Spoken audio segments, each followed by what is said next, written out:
Welcome to Training Track. What I'm going to do now is demonstrate some of the features of Training Track. I'm going to assume you've already got a user account. If you don't, you can create one by clicking this link here. The first thing I'm going to do is log in.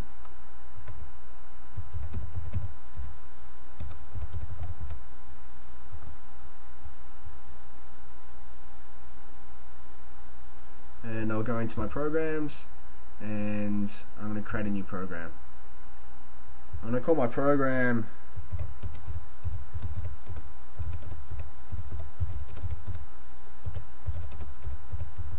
Getting in Shape for Summer, and on this program I'm going to have two workouts, a workout on Thursday and a workout on Saturday. So first I'll do the Thursday workout at 7 AM and I'm going to call this cardio day. And my first exercise, I'm going to go for a jog. So select jogging. I can associate a map with this. Now if I had existing maps I could select them from this drop down list here, but I don't, so I'm going to create a new map. Now the map location defaults to wherever I've set it within my personal settings, which is been grayed out here, but it's in that area. And I'll scroll over to this park that I like to go for a run around. Now I'll zoom in. Okay, and I start here.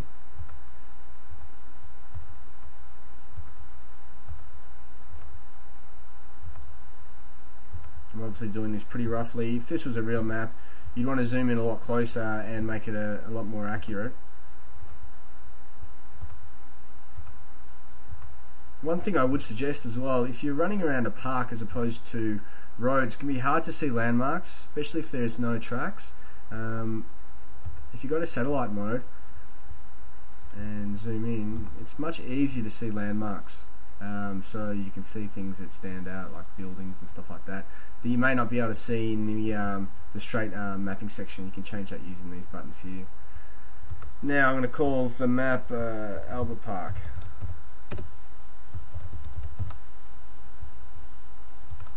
Save it. It now asks me whether I want to save my map to my map list. If I select yes, then it'll be in my map list and I can use it for later workouts. So that's a good option, so I'll select yes. If you're doing a one-off run that you're never going to do again, then select no. There's my exercise, and it's now associated with the map. And I have a distance, and I'll select a duration. So it should take about 23 minutes. You'll notice these grayed out attributes. These are attributes that we don't think you're going to use with the exercise, but we allow you to associate with them just in case your training schedule is a little different to someone else's. So you may want to run with 1 kilo dumbbells, but for this exercise leave that blank. And I'm only going to do one set, so I'm only going to run around the park once. Now add another exercise, and there's a chin-up bar at this park, so I'll do some chin-ups while I'm down there. I'll do 10 repetitions. And I'll add the workout. And up it comes. Now I'll add my second workout on Saturday, and I'll call this gym day. And I'll do bench press.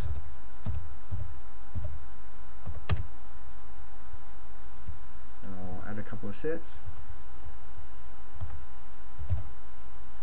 10 repetitions, 9 and 8, and with each set I'll make the weight a little bit heavier.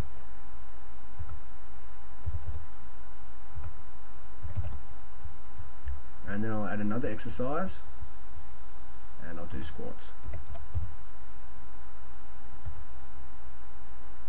And I'll do 10 repetitions of 100 kilos. And now we have our two workouts associated with one program. Now that I've created this program, I'm going to want to schedule this to my calendar. So if I go up to schedule and click on calendar, I'm looking at my calendar, and this will show me all the workouts that I've done or workouts that I intend to do. And I'll click here to actually schedule the program to my calendar. You can also schedule things to your calendar by clicking this link here. Now we'll select a date to start it. Now this is next Monday, and which is the default, but I'm going to want to start this Monday. and I'll select the program we just created. If you had multiple programs, they'd come in this list, and you can actually schedule multiple programs onto your calendar at the same time.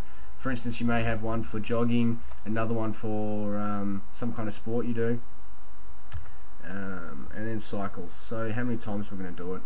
So we're going to go through 4 cycles, so it means we're going to schedule it onto our calendar for a month.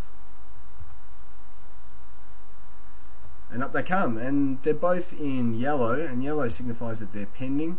Once it passes the date that they're meant to be done, they go to orange, and that's overdue, and if you don't do it within the prescribed week, then they go to failed. Now let's actually complete a workout. So we'll view the details, and up it comes. This is what we created earlier. We'll begin the workout, and now we can view what we said we're going to do against what we actually did do. So let's say on this run it took us a little longer, and we did it in 25 minutes at 32 seconds. And when we did our next exercise, the chin-ups, we actually did an extra set.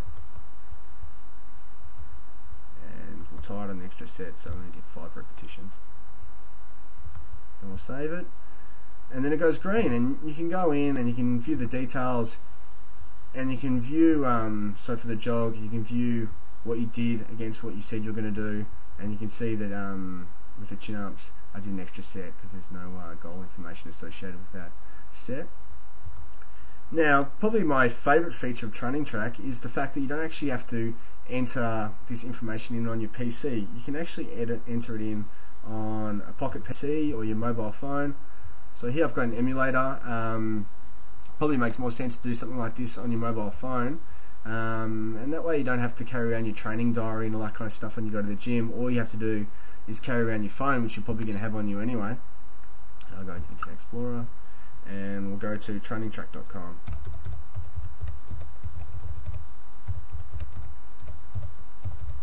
Remember the hyphen.